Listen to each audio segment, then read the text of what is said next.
Nero, 54 to 68 AD. Nero's reign is a cautionary tale of power corrupting absolutely. Ascending to the throne at just 16, he initially showed promise under the guidance of his advisors. However, as he grew older, Nero's rule descended into tyranny and excess. His artistic pretensions led him to neglect state affairs, focusing instead on personal pursuits like music and poetry.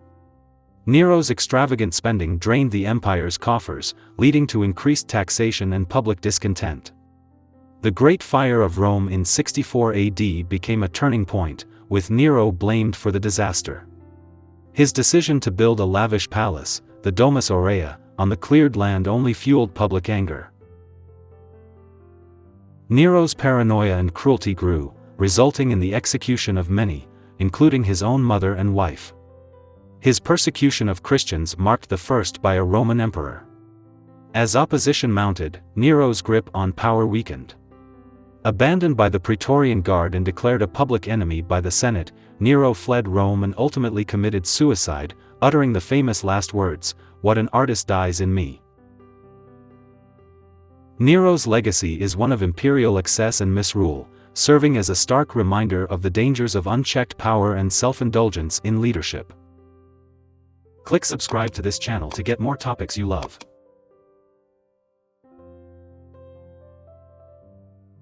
Commodus, 180 to 192 AD. Commodus's reign marks a pivotal moment in Roman history, signaling the beginning of the empire's decline. As the son of the respected Emperor Marcus Aurelius, Commodus inherited a stable empire but quickly led it into chaos through his megalomaniacal behavior and neglect of state affairs. Unlike his philosopher father, Commodus showed little interest in governance. Instead, he was obsessed with gladiatorial combat, often participating in the arena himself. This behavior was seen as deeply undignified for an emperor, eroding respect for the imperial office. Commodus's delusions of grandeur reached new heights when he began to portray himself as the reincarnation of Hercules, appearing in public dressed as the mythical hero. His rule was marked by political executions and a reign of terror, as he eliminated perceived threats to his power. Commodus's incompetence in managing the empire led to economic instability and military challenges on the frontiers. His renaming of Rome as Colonia Commodiana, and the months of the year after himself further demonstrated his extreme narcissism.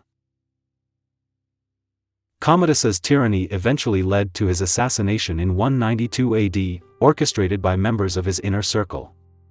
His death plunged Rome into a period of civil war, highlighting the damage his rule had done to the fabric of the empire. Commodus's failed reign serves as a stark example of how personal excess and neglect of duty can undermine even the most stable of political systems.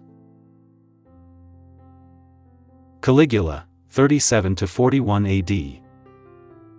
Caligula's brief but infamous reign stands as a testament to the dangers of absolute power and mental instability in a leader. Initially hailed as a welcome change after the somber rule of Tiberius, Caligula's early months as emperor showed promise. However, his rule quickly descended into a nightmare of tyranny and bizarre behavior. The young emperor's erratic actions ranged from the eccentric to the cruel. He allegedly attempted to make his horse a consul, declared himself a living god, and embarked on grandiose construction projects like a floating bridge across the Bay of Baiae.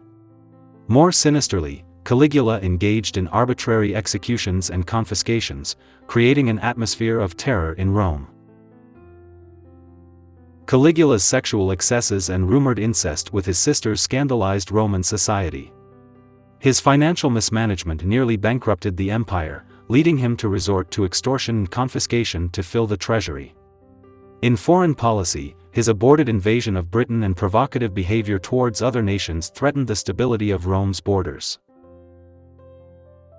The emperor's mental deterioration became increasingly apparent, with some historians suggesting he suffered from a form of madness. His unpredictability and cruelty eventually led to his assassination by members of the Praetorian Guard in 41 AD. Caligula's short but disastrous reign serves as a stark reminder of the vulnerabilities of autocratic systems and the importance of checks on power. Elagabalus, 218–222 AD. Elagabalus's reign, though brief, stands out as one of the most controversial in Roman history. Ascending to the throne at just 14, the young emperor's rule was marked by religious upheaval, sexual scandal, and a blatant disregard for Roman traditions that ultimately led to his downfall. Born in Syria, Elagabalus brought with him the worship of the sun god Elagabal, attempting to elevate this deity above the traditional Roman pantheon. This religious revolution included building a grand temple on the Palatine Hill and forcing officials to participate in elaborate rituals. His insistence on these foreign practices deeply offended Roman religious sensibilities and undermined his authority.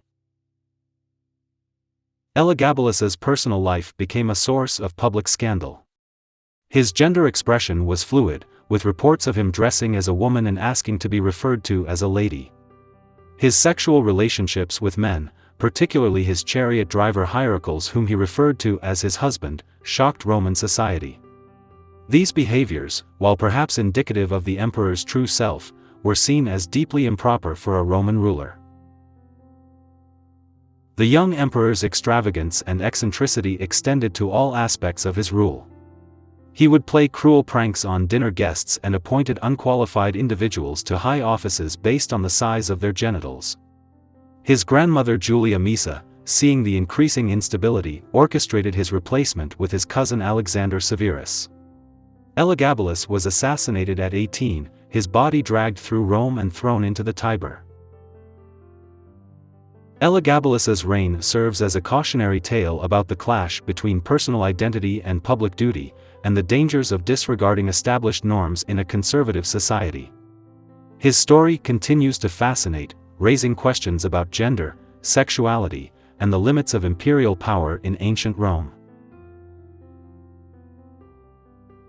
Honorius, 395–423 AD. Honorius's reign marks a critical point in Roman history, overseeing the beginning of the end for the Western Roman Empire. Ascending to the throne at just 10 years old, Honorius's rule was characterized by weak leadership, military setbacks, and the gradual erosion of Roman power in the West. Under Honorius, the empire faced increasing pressure from barbarian invasions. His reign saw the Visigothic sack of Rome in 410 AD, a shocking event that hadn't occurred for 8 centuries. This catastrophe symbolized the empire's vulnerability and marked a turning point in the decline of Roman power.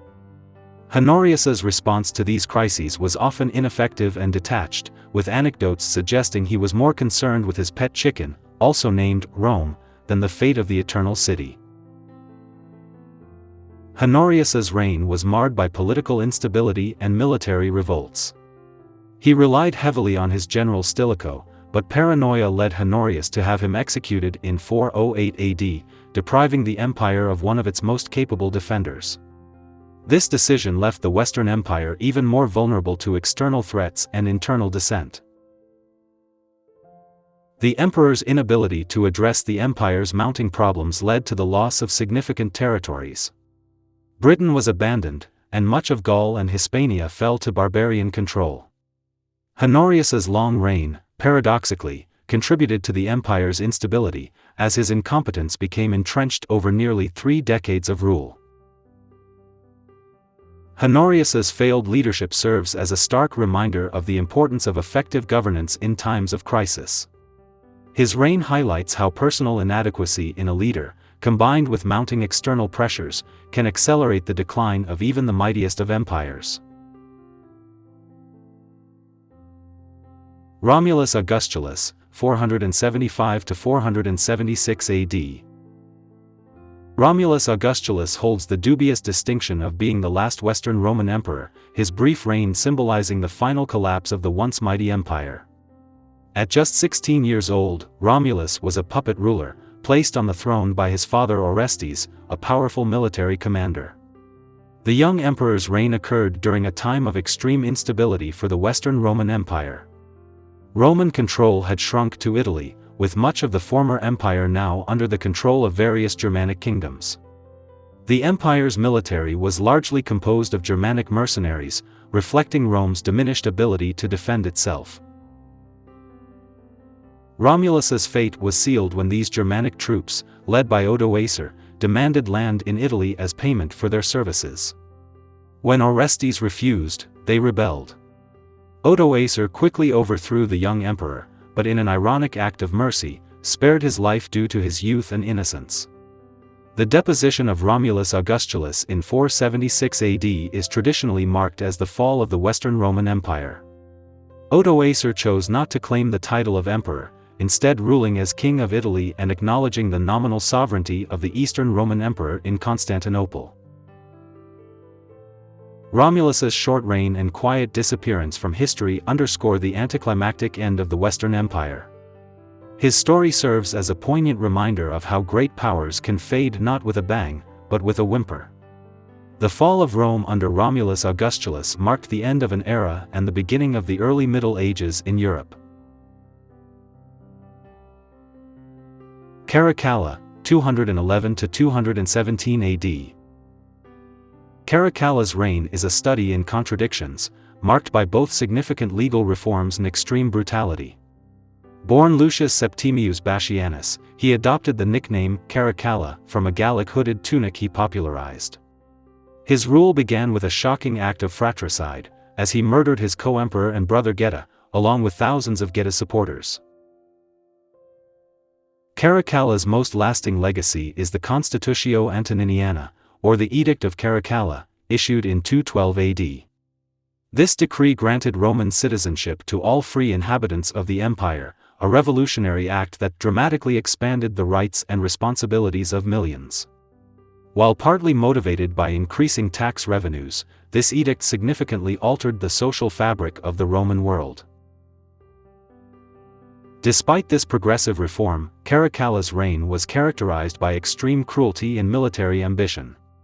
He embarked on costly campaigns against the Alemanni and Parthians, straining the empire's resources. His most infamous act was the massacre of Alexandria in 215 AD, where he ordered the slaughter of thousands of civilians in retaliation for perceived insults. Caracalla's economic policies were disastrous. He debased the silver coin, the denarius, to fund his military campaigns and increased soldier pay. This led to inflation and economic instability that would plague the empire for decades. His construction of the massive baths of Caracalla in Rome, while impressive, further drained the treasury. Ultimately, Caracalla's tyrannical behavior and military failures led to his assassination in 217 AD, orchestrated by the Praetorian prefect Macrinus. Caracalla's reign serves as a cautionary tale of how even significant reforms can be overshadowed by cruelty and mismanagement, leaving a mixed and controversial legacy. Didius Julianus, 193 AD. Didius Julianus's brief reign stands as one of the most ignominious in Roman history, highlighting the corruption and instability that plagued the empire during the tumultuous year of the five emperors. His ascension to power through an auction of the imperial throne marks a low point in the dignity of the Roman imperial office. Following the assassination of Pertinax, the Praetorian Guard, seeking to profit from the power vacuum, decided to sell the emperorship to the highest bidder. Didius Julianus, a wealthy senator, outbid his rival Sulpicianus, promising 25,000 sesterces to each Praetorian Guard member. This unprecedented act of essentially purchasing the empire shocked Roman society and undermined the legitimacy of imperial authority. Julianus's rule was immediately contested. The Roman populace greeted him with hostility, and three powerful generals, Pescennius Niger, Clodius Albinus, and Septimius Severus, refused to recognize his authority and mobilized their legions. Septimius Severus, the nearest to Rome, quickly marched on the capital. Faced with mounting opposition and abandoned by his supporters, Julianus's reign quickly unraveled. The Senate, sensing the shift in power, declared him a public enemy and recognized Severus as emperor. After a mere 66 days on the throne, Julianus was executed on Severus's orders. Didius Julianus's short-lived rule serves as a stark illustration of the dangers of venality in politics and the fragility of power based solely on wealth. His story remains a cautionary tale about the corrupting influence of money in governance and the importance of legitimate authority in maintaining political stability.